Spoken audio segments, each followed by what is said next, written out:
Olá, tudo bem?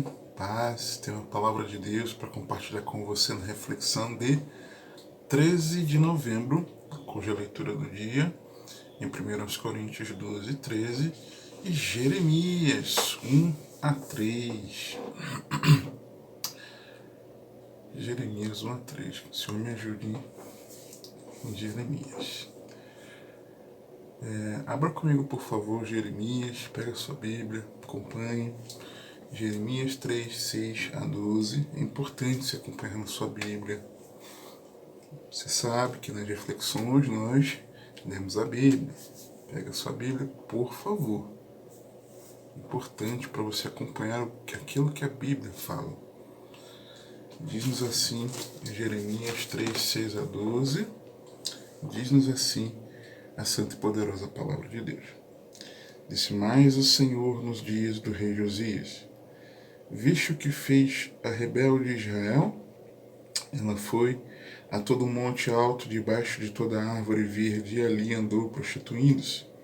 E eu disse: depois que fizer tudo isto, voltará para mim, mas não voltou. E vi que por causa de tudo isto, por ter cometido adultério, a rebelde Israel a despedi e lhe dei a sua carta de divórcio, que a aleivosa Judá, sua irmã, não temeu, mas se foi, também ela mesma se prostituiu. E sucedeu que, pela fama da sua prostituição, contaminou a terra, porque adulterou com a pedra e com a madeira. E contudo, apesar de tudo isso, a sua aleivosa irmã Judá não voltou para mim de todo o seu coração, mas falsamente, diz o Senhor. E o Senhor me disse: já a rebelde Israel mostrou-se mais justa do que a aleivosa Judá. Vai, pois, e apregoa estas palavras para o lado do norte, e dize: volta, ó rebelde Israel, diz o Senhor, e não farei cair a minha ira sobre ti, porque misericordioso sou, diz o Senhor, e não conservarei para sempre a minha ira. Amém? Ainda dá tempo de voltar ao Pai. Deus, ele está disposto, tá, a perdoar. E ele tem usado seus mensageiros nos chamando ao arrependimento.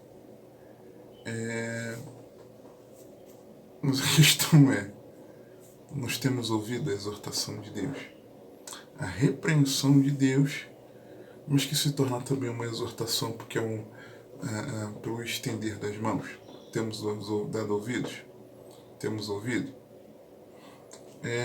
Quando nós olhamos para o contexto, e porque eu vou falar aqui do contexto do livro, para nos situarmos naquilo que trata o livro.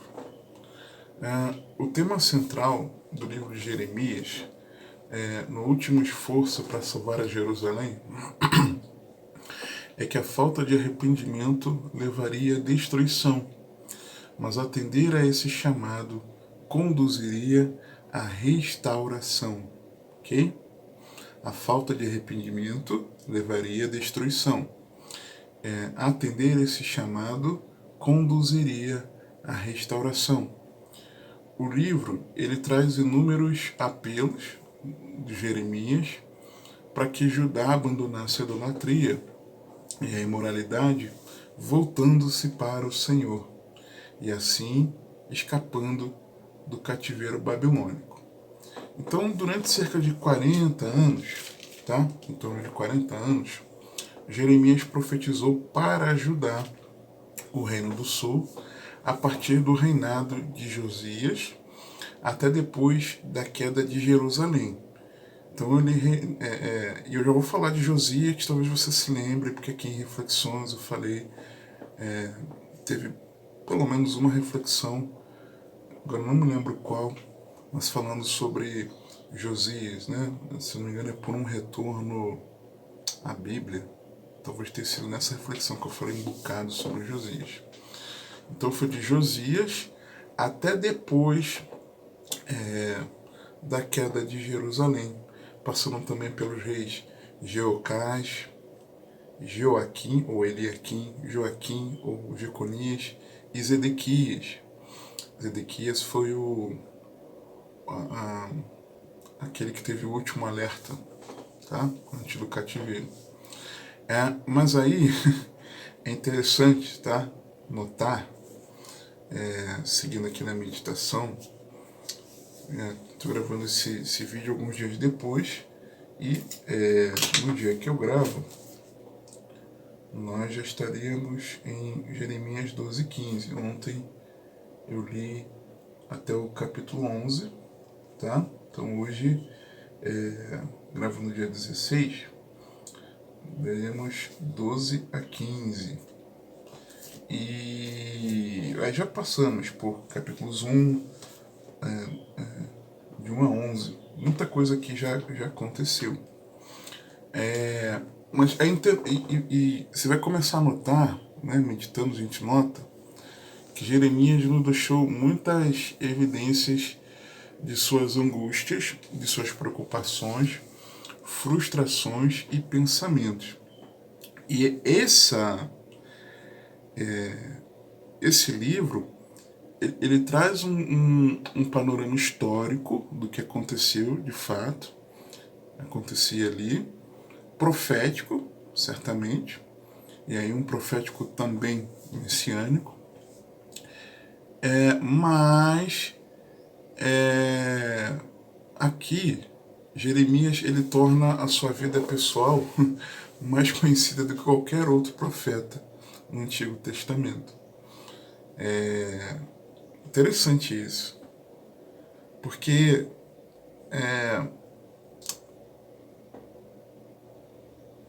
esse livro ele mexe muito comigo, porque ele fala muito do que se passava ali com aquele que é o mensageiro de Deus, tá? Jeremias recebeu a direção de não se casar ou ter filhos para ilustrar a mensagem de que o julgamento era iminente e a próxima geração seria exterminada. Parece-nos também que não era cercado de muitos amigos, mas em especial nós podemos destacar Baruque, seu fiel escudeiro, que atuava como seu escriba. Provavelmente, por conta da dura mensagem que Deus o enviou a proclamar, as pessoas tivessem restrições ao profeta que anunciava algo contrário à esperança do povo. Tem semelhança com o fiel pregador, né, dos nossos dias. E também preciso comentar que, apesar dessa firmeza da mensagem, podemos chamá-lo de um profeta chorão, porque o coração doía pelo povo. No capítulo 13,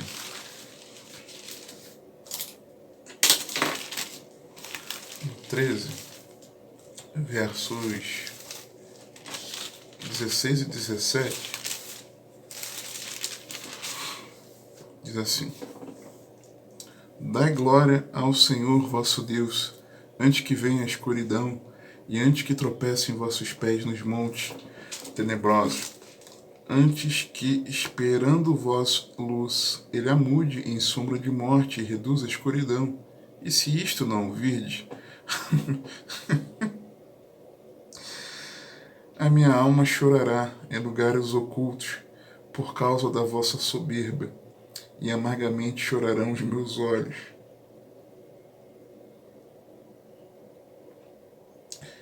E se desfarão em lágrimas, porquanto o rebanho do Senhor foi levado cativo.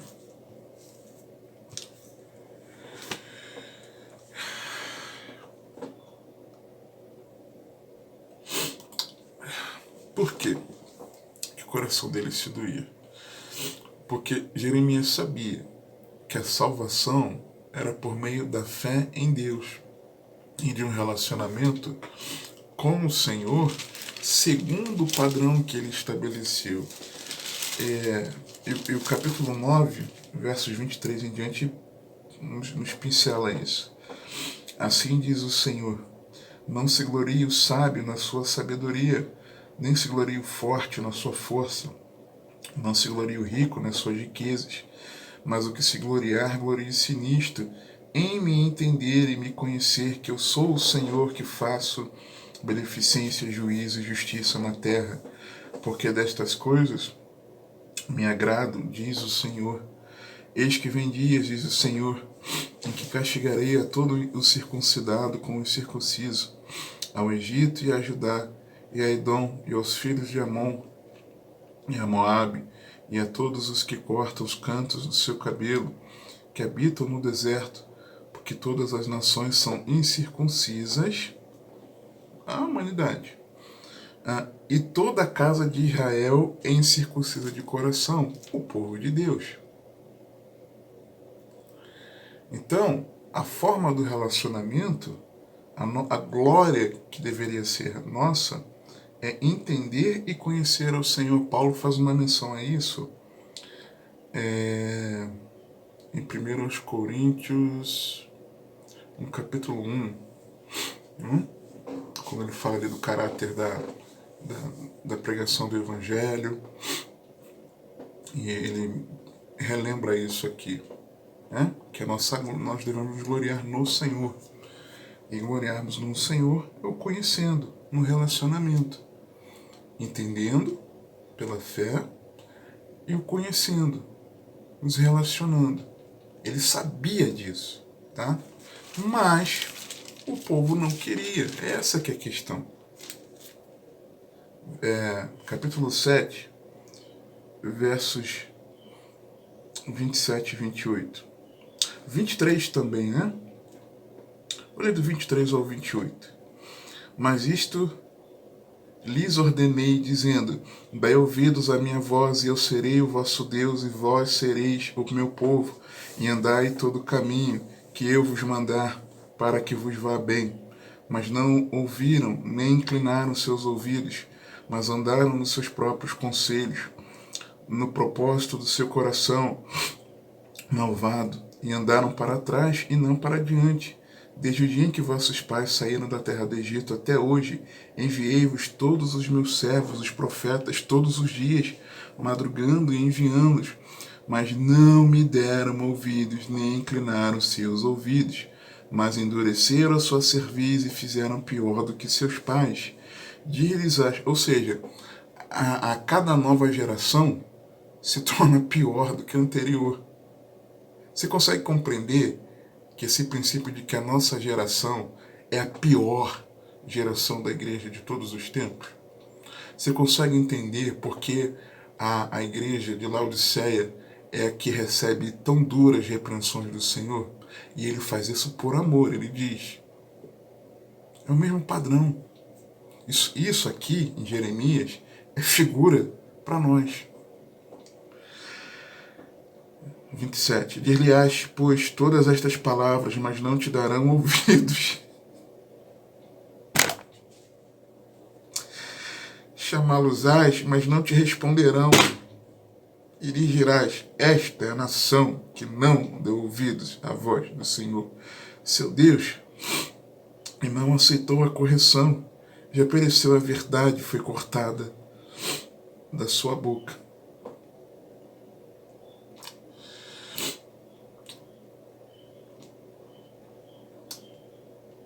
No capítulo 1, versículos 1 e 2, palavras de Jeremias, filho de Ilquias, um dos sacerdotes que estavam em Anatote, na terra de Benjamim, ao qual veio a palavra do Senhor, nos dias de Josias, filho de Amon, rei de Judá, no 13º ano do seu reinado. Fato é que as palavras de Jeremias, na verdade, elas refletiam a palavra de Deus. Por quê? A palavra de Deus enviada a ele. Porque esse é o conteúdo daquilo que deve ser anunciado, proclamado. O problema é que essa geração de pregadores, e eu me incluía como esses assim, não anunciava o Evangelho. verdadeiro, genuíno. E já me arrependi do Senhor, diante do Senhor, e me esforço por assim anunciar. Porque ele diz, a palavra do Senhor que veio a ele. Então não eram as palavras dele, mas a palavra de Deus. No versículo 5, nós vemos o processo do que acontece na vida de cada discípulo de Cristo. O Senhor nos conhece, nos separa e nos envia. E isso é interessante aqui notar, porque esse padrão aqui é um padrão para todo servo de Deus. A palavra de Deus vir a você e você repartir essa palavra, compartilhar essa palavra, a você anunciar a Cristo, é para todos, tá? Então quando ele fala aqui, antes que te formasse no ventre, te conheci, e antes que saísse da madre, te santifiquei, as nações te dei por profeta. Então, lembramos-nos de Salmos, Salmo 139, né? Senhor, tu me sondastes e me conheces, pois possuíste os meus rins, cobriste-me no ventre de minha mãe. Eu te louvarei porque de um modo assombroso e tão maravilhoso fui feito. Maravilhosas são as tuas obras, a minha alma o sabe muito bem. Os meus ossos não te foram encobertos quando no oculto fui feito e entretecido nas profundezas da terra, no ventre. Os teus olhos viram meu corpo ainda informe. No teu livro todas estas coisas foram escritas, as quais em continuação foram formadas, quando nem ainda uma delas havia. O Senhor nos conhece. O Senhor também nos separa. João 15, 16 e 19. Não me escolhestes vós a mim, mas eu vos escolhi. E o termo grego é separar. A vós, e vos nomeei para que vades e deis frutos, e o vosso fruto permaneça, a fim de tudo quanto em meu nome perdides ao Pai, eu vos concedo. 19. Se vós fosseis do mundo, o mundo amaria o que era seu, mas porque não sois do mundo, antes eu vos escolhi, separei do mundo, por isso é que o mundo vos odeia. E o Senhor também nos envia. Mateus 28, 18 a 20. E chegando-se Jesus, falou-lhes, dizendo, é-me dado todo o poder no céu e na terra. Portanto, ide, fazei discípulos de todas as nações, batizando-os em nome do Pai, e do Filho, e do Espírito Santo, ensinando-os a guardar todas as coisas que eu vos tenho mandado. E eis que eu estou convosco todos os dias, até a consumação dos séculos. Amém? Ok? Verso 6 em diante. Então disse eu, Senhor Deus, eis que não sei falar, porque ainda sou um menino. Mas o Senhor me disse, não digas eu sou um menino, porque a todos a quem eu te enviar irás, e tudo quanto eu te mandar falarás. Não temas diante deles, porque estou contigo para te livrar, diz o Senhor. No versículo 17 diz, tu, pois, cinge os teus lombos e levanta-te, e dize-lhes tudo quanto eu te mandar. Não te espantes diante deles, para que eu não te envergonhe diante deles. Então não é sábio, da nossa parte, dizer não ao Senhor. Ai de nós se rejeitarmos ao chamado divino. Ai de nós. Versos 9 e 10. E estendeu o Senhor a sua mão e tocou-me na boca, e disse-me o Senhor, eis que ponho as minhas palavras na sua boca. Olha, ponho-te neste dia sobre as nações e sobre os reinos, para arrancares e para derrubares e para destruíres e para arruinares, e também para edificares e para plantares.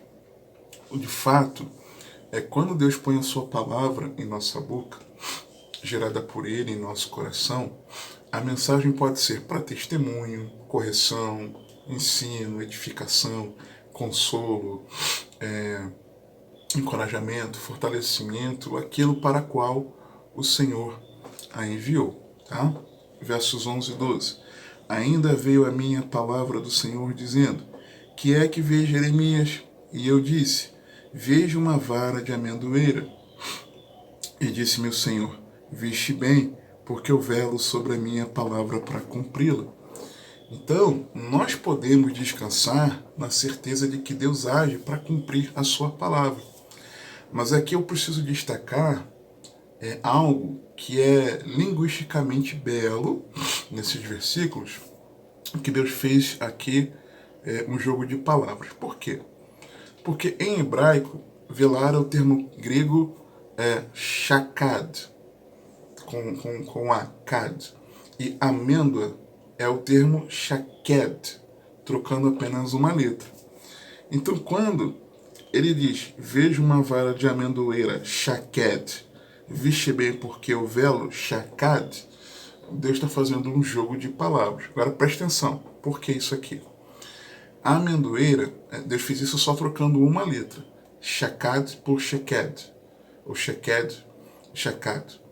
A amendoeira é considerada aquela que desperta no pensamento hebraico, pois de todas as árvores é a que floresce mais cedo, atenta à oportunidade de florir. Ok?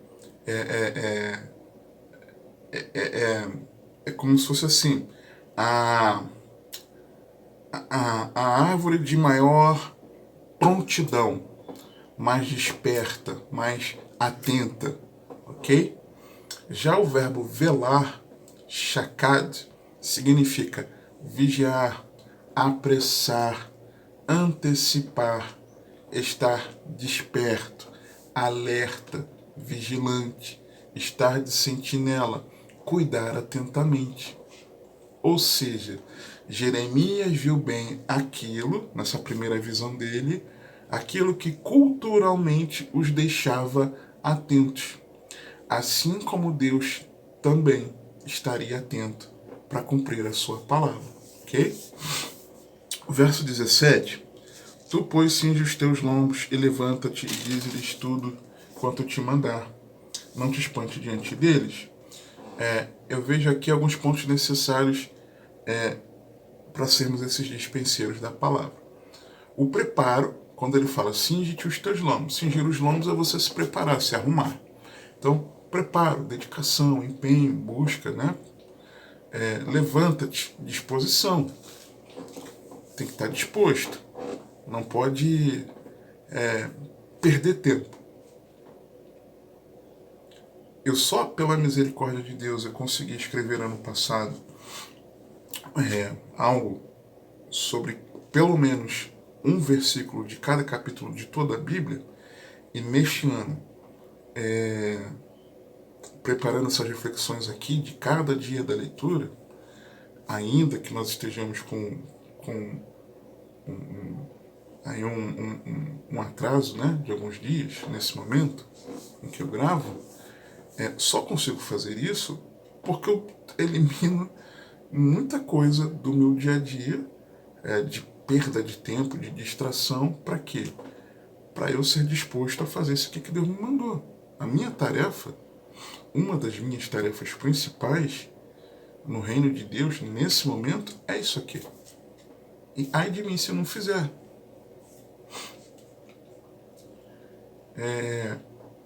Só que, além do preparo, da disposição, tem que ter fidelidade na mensagem. Diz-lhes tudo quanto eu te mandar. E esse é o problema. Tem gente que se prepara, ora, medita na palavra. Alguns têm um preparo até extra, né, que eu não quero comentar aqui. Tem até disposição, mas não são fiéis na mensagem. E essa ausência de fidelidade na mensagem é que muitas vezes tem levado o povo a precisar retornar para o Senhor. E outra, é preciso ousadia no Espírito Santo. Não te espante diante deles. Ousadia, tá? O verso 18. Porque eis que hoje te ponho por cidade forte, por coluna de ferro, e por muros de bronze contra toda a terra, contra os reis de Judá, contra os seus príncipes, contra os sacerdotes e contra o povo da terra. Aplicando para os nossos dias, É uma mensagem de alerta aos governantes, aos influenciadores da sociedade, aos pastores e à população em geral, ao povo em geral. No capítulo 2, dos versos 1 a 9, então Jeremias é enviado para confrontar a Jerusalém, que havia apostatado da fé. Nós vemos isso dos versos 1 a 9, tá? Claramente aqui. E veio a mim a palavra do Senhor dizendo, vai, clama aos ouvidos de Jerusalém, dizendo... Aí o Senhor falando que lembrava, né, do início da nação, que já era a santidade para o Senhor, ouvi Jacó e todas as famílias da casa de Israel. E aí vem a prova dessa apostasia deles, a partir do versículo 10. Pois passai as ilhas de Quitim, vede, enviai a Quedar, atentai bem, e vede se jamais sucedeu coisa semelhante. Houve alguma nação que trocasse os seus deuses, ainda que não fossem deuses? Todavia o meu povo trocou a sua glória por aquilo que é de nenhum proveito. Qual é a glória do povo? Mencionei lá no capítulo 9. Conhecer a Deus. Relacionar-se com Deus. O relacionamento com Deus é a nossa glória. Cristo em nós é a esperança da glória e é a nossa glória. O Espírito Santo habitando em nós, nesse relacionamento pessoal, é a nossa glória. Nisso devemos nos gloriar. Ok? Espantai-vos disto, ó céus, e horrorizai-vos. Ficai verdadeiramente desolados, porque o meu povo fez duas maldades. A mim me deixaram o manancial de águas vivas e cavaram cisternas rotas que não retêm águas. Quando um pecador se arrepende, mencionei isso em alguma reflexão em Lucas 15, que agora eu me esqueci o nome. Alegre o céu. Então, quando o pecador se arrepende, há alegria nos céus. Mas quando o servo de Deus se afasta do Senhor, é uma desolação nos mesmos céus. Por quê? Porque deixa de beber da fonte inesgotável de plena satisfação, mas também tenta encontrar satisfação em algo vazio, por seus próprios meios, que é algo roto, tá? É algo que tem ruptura, tem furo, vai vazar.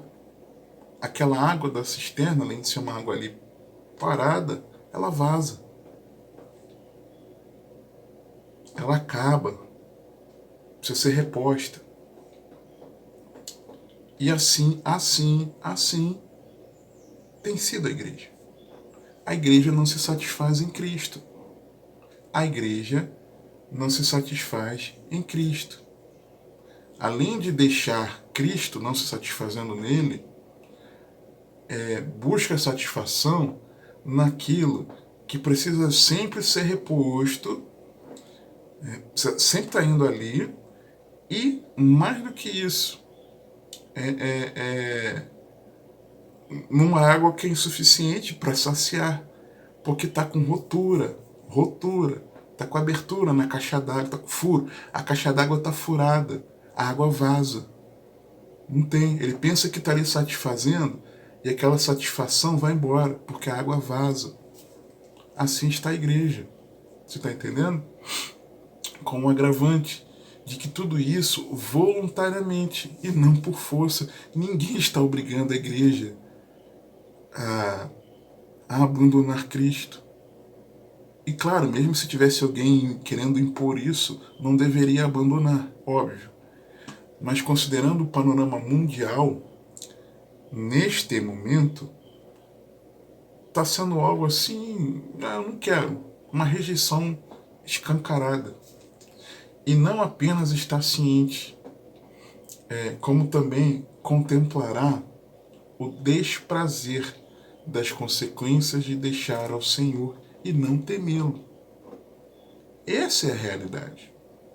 É isso que está acontecendo. No versículo 27, aqui do capítulo 2, nós vemos os ídolos do coração atuando como fonte de autoridade, tá? De autoridade, princípios, cuidado e alvo da confiança. Que dizem ao Paulo, antes, olha o versículo 25, evita que o teu pé ande descalço e a tua garganta tenha sede. Por que a garganta tem sede? Porque não veio deixou o manancial de águas vivas. É simples assim. Tá? Mas tu dizes, não há esperança, porque amo os estranhos, após eles andarei. É isso. A igreja, ao invés de amar a Cristo, a igreja ama os estranhos. A igreja ama os estranhos. Verso 26. Como fica confundido o ladrão quando apanham, assim se confundem os da casa de Israel. Eles, os seus reis, os seus príncipes, os seus sacerdotes e os seus profetas, que dizem ao pau, tu és meu pai, e a pedra, tu me geraste, porque me viraram as costas e não o rosto, mas no tempo da sua angústia dirão, levanta-te e livra-nos. Não é que esteja diante de Deus e apenas perca um pouco do foco, da atenção, virou o rosto, né? Porque ficou desatento. Mas ignora e despreza o Senhor virando as costas para Ele. E somente lembrando de buscar a Deus quando se vê em angústia. Não podemos ser assim. Volta, igreja. Volta, igreja. Verso 32.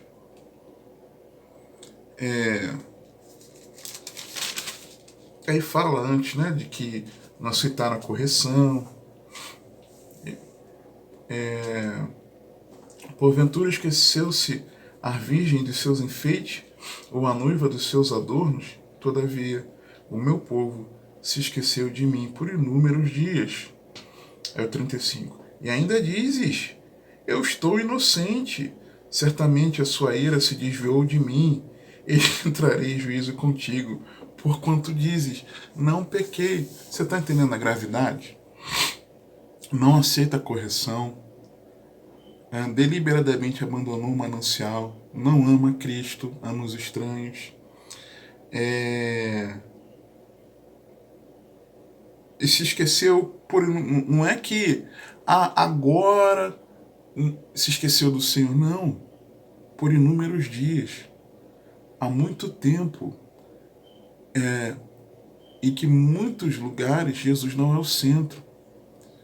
Há muito tempo que no coração de muitas pessoas, indivíduos, que se dizem do povo de Deus, Cristo não é o centro.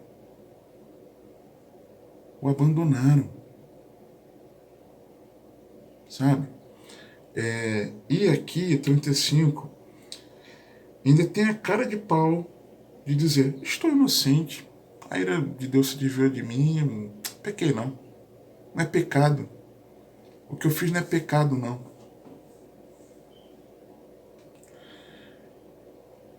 Muitos não esquecem o celular quando saem de casa, ou quando esquecem ficam aflitos e até retornam para buscá-lo. Não sei se já aconteceu contigo. Mas o povo que se diz de Cristo fica dias, semanas, meses distante de Deus. Ignoramos vida de oração, meditação bíblica, louvor, congregar. E achamos que não tem nada de mais nisso, pois consideramos normal não querermos ser assim, tão radicais. É normal isso, não. Você está sendo muito radical. Para que meditar tanto na palavra de Deus? Para que orar tanto? Para que louvar ao Senhor? Para quê? Para que congregar? Para que estar lá junto do corpo de Cristo? Para quê? Para quê? Você está sendo muito radical. Para quê? Não. Então, Jeremias exorta Israel e Judá ao arrependimento de pecados, mas com a promessa de redenção.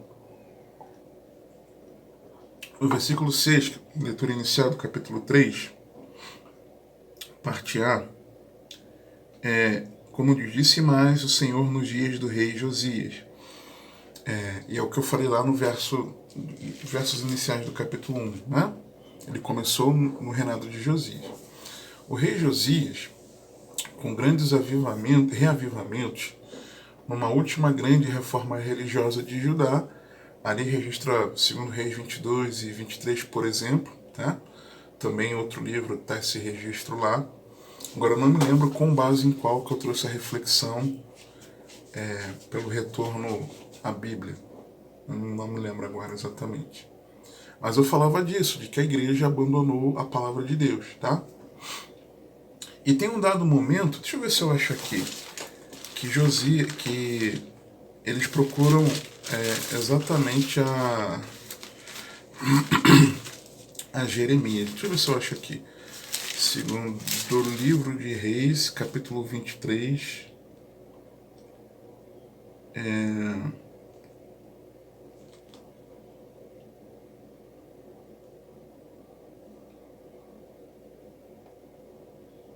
Não sei se eu vou achar aqui.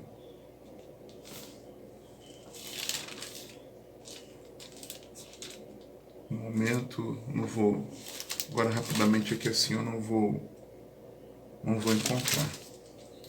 Ele primeiro procura a Ilquias, né? Ilquias não, perdão. Começa com H também. Ulda. Ilquias era o sumo sacerdote. Não vou achar aqui a referência. E aí, no zelo pelas coisas de Deus, o rei reencontrou a palavra de Deus, constata a gravidade quando compara as atitudes do povo com o padrão das Escrituras. Josias fica sabendo que o juízo e a ira viriam, mas que haveria misericórdia para o arrependido. Então, piedosamente, o rei renova a aliança, purifica o templo e o culto, derruba o altar, celebra a Páscoa. O Senhor confirma que houve uma conversão genuína de Josias, mas a ira contra Judá e Israel permanecia, evidenciando assim que o perdão é individual, mas não significando ausência de adversidade. Após a sua morte, tá? Esse reavivamento, esse último reavivamento, foram 22 anos de declínio moral e espiritual. Por quê? Porque os 4 reis que seguiram foram infiéis a Deus: Joacás, Joaquim e Zedequias. As advertências e repreensões de Jeremias, mesmo assim, regadas em lágrimas, né, com súplicas, de nada adiantaram. Porque a apostasia estava enraizada nos corações dos reis, dos profetas, dos sacerdotes e todo o povo. Jeoaquim, por exemplo, talvez você se lembre, nós vamos meditar nisso já. Ele queimou, já na nossa, seguindo o plano de leitura, ele queimou o rolo das profecias de Jeremias e tentou matá-lo. Jeremias manda escreve de novo, né? Mesmo com o exemplo de Israel, que é o reino do norte, que caiu diante da Síria poucas décadas antes, Judá não aprendeu a lição da sua irmã, não aprendeu a lição da sua irmã. O texto aqui diz, né, no capítulo 3, eu li com você os versículos, mas reproduziu os mesmos erros, só que de forma mais intensa e tendo fim semelhante. Qual foi o fim? Cativeiro babilônico. Porém, Jeremias também ele profetizou de um remanescente que haveria de voltar, inclusive apontando a duração exata do exílio babilônico. Vamos abrir aqui.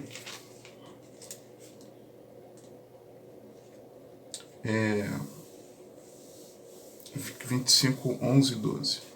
E toda esta terra virá a ser um deserto e um espanto, e estas nações servirão ao rei de Babilônia 70 anos. E acontecerá, porém, que quando se cumprirem os 70 anos, visitarei o rei de Babilônia e esta nação, diz o Senhor, castigando a sua iniquidade, e da terra dos caldeus farei deles ruínas perpétuas. 70 anos. E falando do retorno, né? Capítulo 29, versos tão conhecidos, a partir do versículo 10. Porque assim diz o Senhor, certamente que passados 70 anos em Babilônia, vos visitarei e cumprirei sobre vós a minha boa palavra, tornando a trazer-vos a este lugar, porque eu bem sei os pensamentos que tenho ao vosso respeito, diz o Senhor, pensamentos de paz e não de mal, para vos dar o fim que esperais. Então me invocareis, e ireis, e orareis a mim, e eu vos ouvirei, e buscar-me-eis, e me achareis, quando me buscardes com todo o vosso coração. E serei achado de vós, diz o Senhor, e farei voltar os vossos cativos, e congregar-vos-ei de todas as nações, e de todos os lugares para onde vos lancei, diz o Senhor, e tornarei a trazer-vos ao lugar de onde vos transportei. Ok? E interessante é que Daniel depois, Daniel ele por ler a Bíblia, ler as escrituras, ele leu em Jeremias isso aqui. E aí ele faz aquela oração, clamando ao Senhor por um retorno. E Deus aqui em Jeremias, com tudo isso, Deus promete o remanescente, diz que aponta, né, que vai ter ali profetiza, né, declara que vai haver o remanescente, e fala da nova aliança. Capítulo 31. Diz assim, verso 31. Eis que dias vêm, diz o Senhor, em que farei uma aliança nova com a casa de Israel e com a casa de Judá, não conforme a aliança que fiz com seus pais, no dia em que os tomei pela mão para os tirar da terra do Egito, porque eles invalidaram a minha aliança, apesar de eu os haver desposado, diz o Senhor. Mas esta é a aliança que farei com a casa de Israel depois daqueles dias, diz o Senhor. Porei a minha lei no seu interior, e a escreverei no seu coração, e eu serei o seu Deus, e eles serão o meu povo. E não ensinará mais cada um a seu próximo, nem cada um a seu irmão, dizendo, conhecei ao Senhor, porque todos me conhecerão, desde o menor até o maior deles, diz o Senhor, porque lhes perdoarei a sua maldade, e nunca mais me lembrarei dos seus pecados. Ok? Por isso, volta, igreja. Volta. No capítulo 3, dos versos 3 a 11, nós vemos a infidelidade do povo, tá? Nós vemos que o povo tem postura, atitudes e características de alguém mundano, mas que não quer ser constrangido. No versículo 3, não lamenta sua miséria. Por isso foram retiradas as chuvas, e não houve chuva serôdia, mas tu tens a fronte de uma prostituta e não queres ter vergonha. Olha isso. Vê se isso não te lembra alguma coisa dos nossos dias. Tem a fronte de uma prostituta e não queres ter vergonha. Muitos na igreja estão se prostituindo, mas não querem ter vergonha disso. Não tem vergonha disso. Se não quer ter vergonha, é o quê? Sem vergonha. Muitos têm se prostituído e têm sido sem vergonhas. Mas tu tens a fronte de uma prostituta e não queres ter vergonha. Versos 4 e 5 quer manter as aparências. Manter as aparências. Por quê? Olha o que diz. Ao menos desde agora não chamarás por mim, dizendo, Pai meu, tu és o guia da minha mocidade. Conservará ele para sempre a sua ira? Ou aguardará continuamente? Eis que tens falado e feito quantas maldades pudeste. Que é manter as aparências. É como se fosse assim, Oh, Paizinho que está nos céus, está tudo bem entre nós? Sabe? Como dizes, rico sou, de nada tenho falta, e não sabes que é um pobre, desgraçado, cego e nu. Entendeu? É isso. Israel, o reino do norte, e ali, lembra que a capital é Samaria, quando o reino se divide, já te falei, né, as 10 tribos e meia, norte, 2 e meia, sul, Judá e Benjamim, capital, Jerusalém, norte, a capital tornou-se Samaria. No reino do norte, Samaria destruída pelos assírios, que pegou o povo e espalhou, tá? Versos 6 e 8 falam de uma rebeldia. Disse mais o Senhor nos dias de Josias: visto que fez a rebelde Israel, ela foi a todo monte alto, debaixo de toda árvore verde, e ali andou prostituindo-se. Aí o versículo 8: e vi que por causa de tudo isto, por ter cometido adultério, a rebelde Israel a despedi e lhe dei a sua carta de divórcio, que a leivosa Judá, sua irmã, não temeu, mas se foi também ela mesma, se prostituiu, seguiu o caminho de Israel, né? Do reino do norte, aquilo que eu falei anteriormente. Adultério contamina a terra pela facilidade com que peca. Verso 9: e sucedeu que pela fama da sua prostituição contaminou a terra, porque adulterou com a pedra e com a madeira. Contaminou a terra. A igreja tem culpa do que está acontecendo aqui no nosso país e no mundo. A igreja no Brasil tem culpa do que está acontecendo no Brasil. Não se arrepende dos seus pecados, vive na prática do pecado, não prega, separa Cristo de seus ensinamentos, não ama Cristo, ok? E a prova desse amor é viver os seus ensinamentos. Mas também na expressão desse amor, também, porque abandonou, põe de lado, não ora pelos perdidos, não dá bom testemunho, não prega o evangelho, acha que pregar o evangelho é só viver como um cristão, mas esquece que o testemunho não prega, o testemunho autentica a pregação e abre portas para a pregação. Mas insistentemente a gente fica ouvindo que o testemunho é a maior pregação, e não é. Jesus não pregou de boca calada aqui, quando ele veio, mas ele declarou: o tempo é chegado, o tempo está cumprido, o reino de Deus chegou, arrependei-vos e crede no evangelho. Jesus abriu a boca, os apóstolos abriram a boca, os discípulos que foram pregando, eles abriram a boca. Não foi a vida deles que pregou, a vida deles abriu portas para a pregação falada e autenticou aquilo que eles falavam, né? Então a gente precisa entender isso.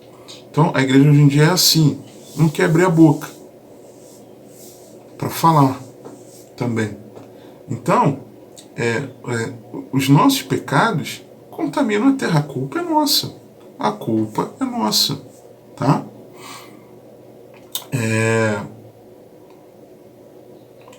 Judá, o reino do sul, traiçoeira, enganosa, versículo 7. E eu disse: depois que fizer tudo isto, voltará para mim, mas não voltou. E viu isto a sua leivosa irmã Judá. Leivosa é isso, é traiçoeira, enganosa, tá? É isso que significa o aleivosa. No verso 3, ela é desleal. Ela é falsa, né? Porque diz assim: por isso foram retiradas as chuvas e não houve chuva serôdia, mas tu tens a fronte de uma prostituta e não queres ter vergonha. Né? Ao menos desde agora não chamarás por mim, dizendo: Pai meu, tu és o guia da minha mocidade, está tudo bem. É falso. Versículo 8. Não tem temor, porque fala assim de Judá: que a leivosa Judá, sua irmã, não temeu, mas se foi também ela mesma se prostituiu. Não tem temor. Finge arrependimento com a resposta com uma resposta superficial à reforma de Josias. Porque olha o que o verso 10 diz: e contudo, apesar de tudo isso, a sua aleivosa irmã Judá não voltou para mim de todo o seu coração, mas falsamente diz o Senhor. Não foi de todo o coração. Não foi de todo o coração. Muitos estão enchendo os locais de culto, tá? Muitos estão enchendo os locais de culto, mas não estão convertidos a Deus de todo o coração. Olhe para o seu coração. Olhe para dentro de si. E aí vem então a pregação do Evangelho, onde Deus manda Jeremias apregoar as suas palavras. Vai, pois, e apregoa estas palavras para o lado do norte, e diz: volta, ó rebelde Israel, diz o Senhor.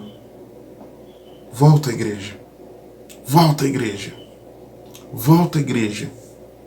Volta. E aí, eu vejo algumas características aqui dessa mensagem, dos versos 12 a 14. No 12, é de que ele apresenta duas realidades. A ira de Deus vem, porque todos pecaram, estão destituídos da glória de Deus. Tá? Mas existe a graça. Tá? Mas somos justificados gratuitamente pela fé em Cristo Jesus. Quando diz: e não farei cair a minha ira sobre ti, que a ira vem, porque misericordioso sou, diz o Senhor, e não conservarei para sempre a minha ira. Ok? Então, nós ouvimos essas verdades, que a ira vem e que tem a misericórdia, mas nós não nos importamos. Tá? Versos 13 e 14, o apelo, tá?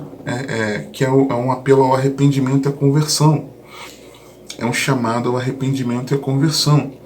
Somente reconhece a tua iniquidade, que transgrediste contra o Senhor teu Deus, e estendeste os teus caminhos aos estranhos, debaixo de toda árvore verde, e não deste ouvidos à minha voz, diz o Senhor.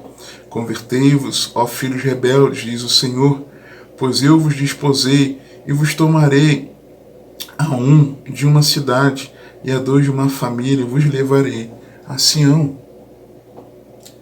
O Senhor nos mostrando a realidade do juízo, mas nos apresentando a sua misericórdia, porque Deus amou o mundo de tal maneira que deu o seu Filho unigênito, para que todo aquele que nele crê não pereça, mas tenha vida eterna.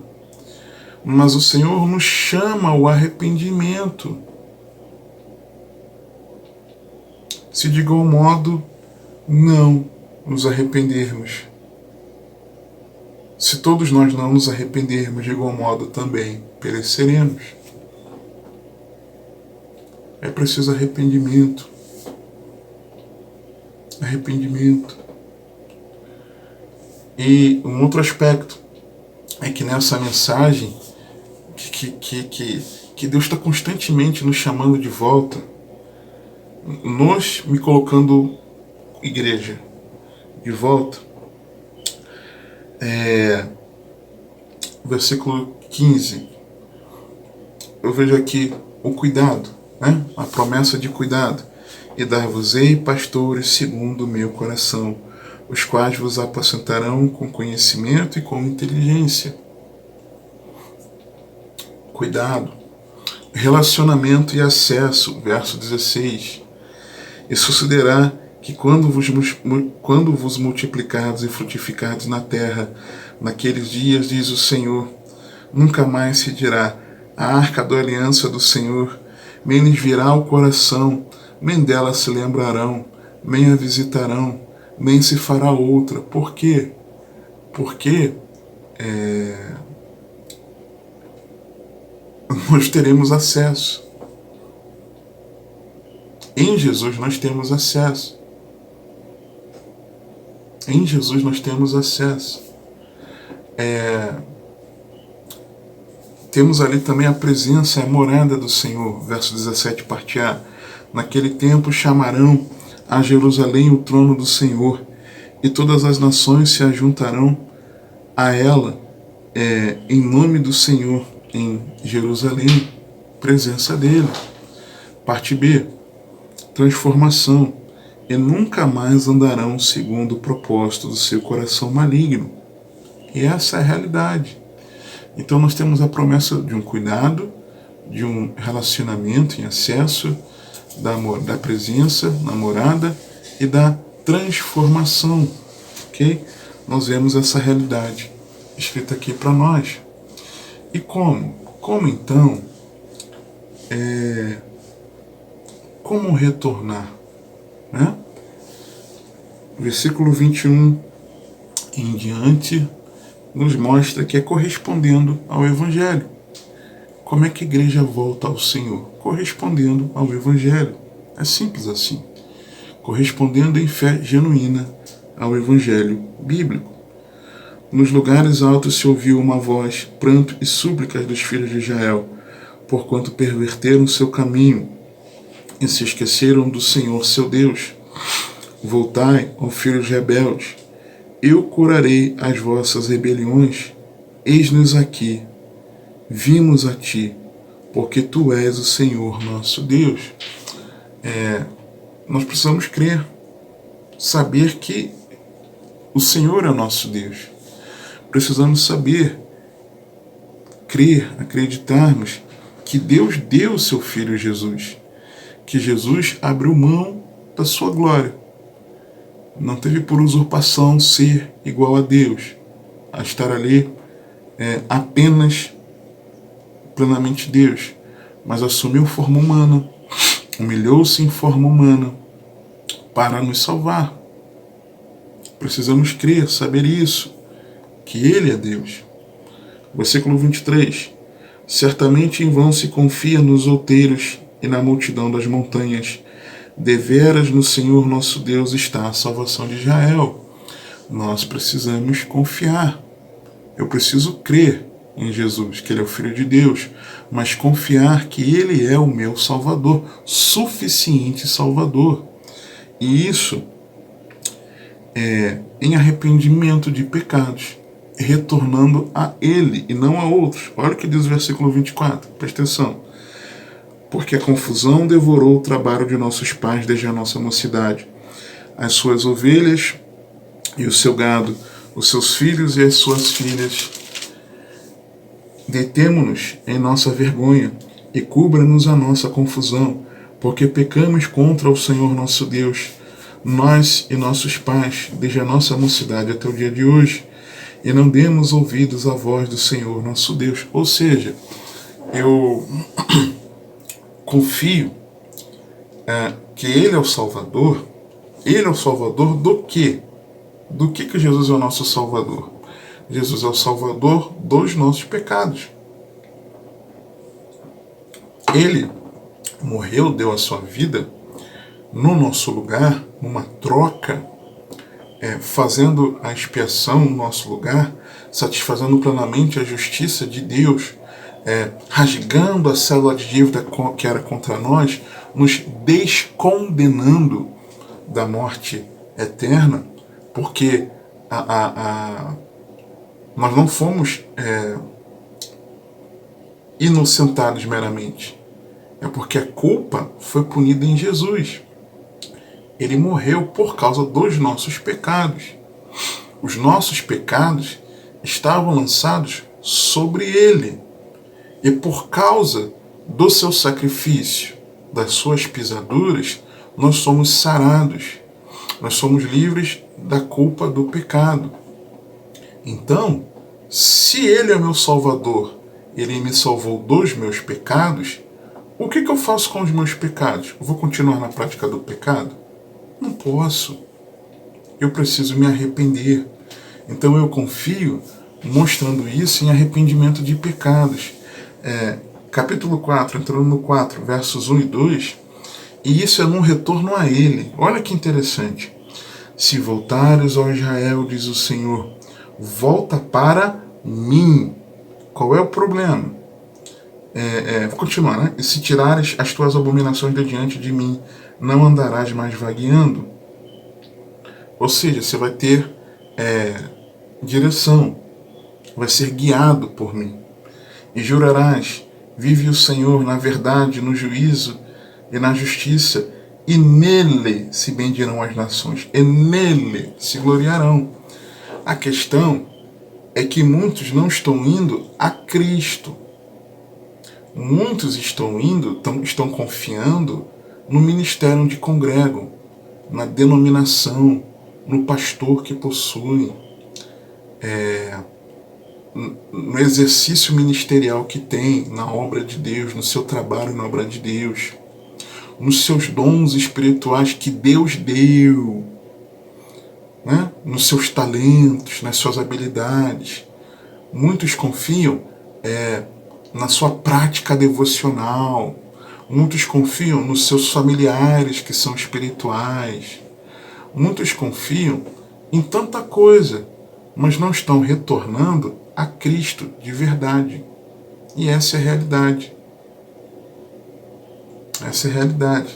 Eu vejo inclusive pessoas que dizem, agora despertei para o Evangelho. Mas quando você vai ver lá na prática, na realidade, na verdade só tinha umas coisinhas que incomodavam onde congregava, e aí ficou sem congregar, e aí diz que está retornando ao Evangelho de Cristo, e na verdade não é assim. Tem gente que só diz que retorna, né? Eu digo isso de pessoas que conheço, que conheci, e que diziam que estavam retornando, mas na verdade é porque eram avarentas, então são avarentas e reclamavam dos dízimos serem cobrados e que não deveriam ser cobrados, porque a contribuição tem que ser generosa. Outros argumentam dizendo que estão retornando a palavra, ao Evangelho, porque não querem estar numa instituição, de fato, né? Não deveríamos enxergar meramente como uma instituição, mas como um organismo vivo, organizado, tá? A igreja, porque querem ser insubmissos a pastores, são insubmissos, e estão dizendo que estão retornando a palavra. Isso é mentira, você sabe que é mentira, porque você é insubmisso, e você diz que está retornando a Cristo. É mentira, é mentira. E tantas coisas. Tem gente que diz que está retornando, mas na verdade, na minha igreja não se prega, não se fala da volta de Jesus. Isso é uma verdade, eu sei que isso é uma verdade, tá? Isso é comprovado.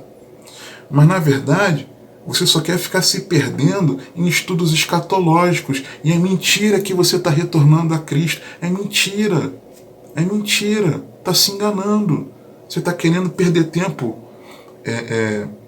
com conjecturas escatológicas, com mitologias, inclusive, com livros escritos de apócrifos. Você está se enganando.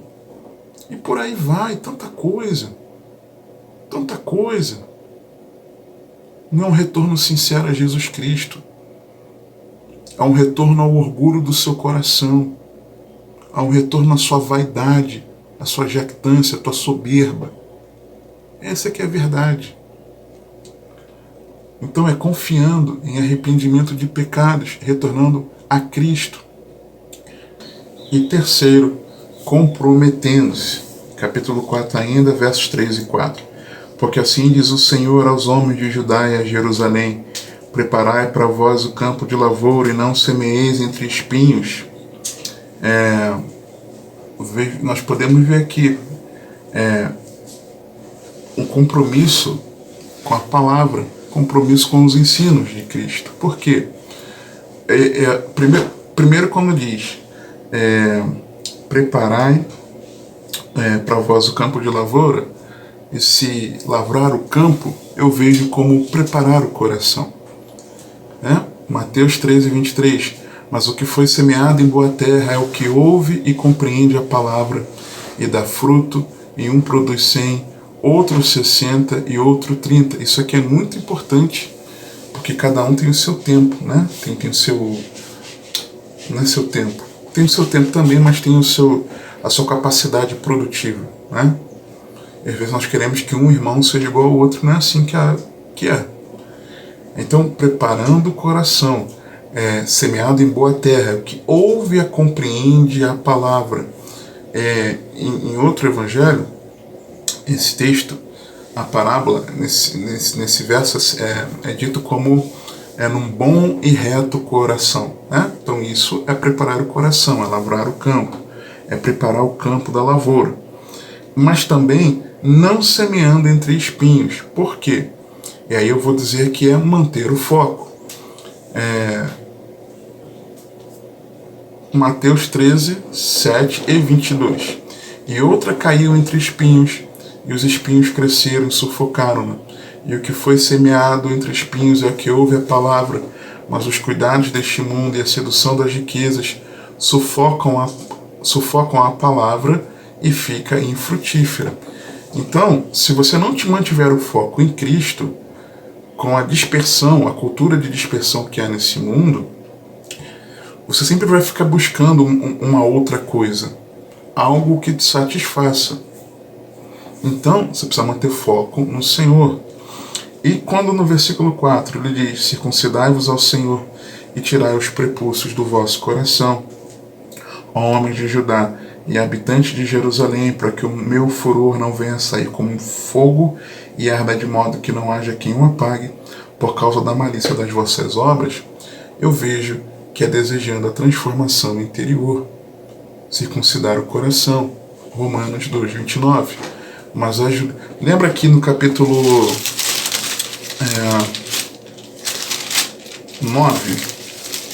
9, 26, porque toda a parte final, porque todas as nações são incircuncisas e toda a casa de Israel é incircuncisa de coração. Então, Romanos 2, 29. Mas é judeu o que o é no interior, e circuncisão aqui é do coração, no espírito, não na letra, cujo louvor não provém dos homens, mas de Deus. Arrependa-se, pois ainda é tempo de voltar ao Pai. Lucas 15, 18 a 21. Levantar-me-ei, e irei ter com meu Pai, e dir-lhe-ei: Pai, pequei contra o céu e perante ti, já não sou digno de ser chamado teu filho. Faz-me como um dos teus jornaleiros. E levantando-se foi para seu pai, e quando ainda estava longe, viu seu pai, se moveu de íntima compaixão, e correndo lançou-se-lhe ao pescoço, e o beijou. E o filho lhe disse: Pai, pequei contra o céu e perante ti, e já não sou digno de ser chamado de teu filho. Como voltar? Correspondendo em fé ao Evangelho, crendo, confiando e se comprometendo. Que o Senhor te abençoe e te guarde, que Ele te conduza e governe a sua vida, porque você tem acesso.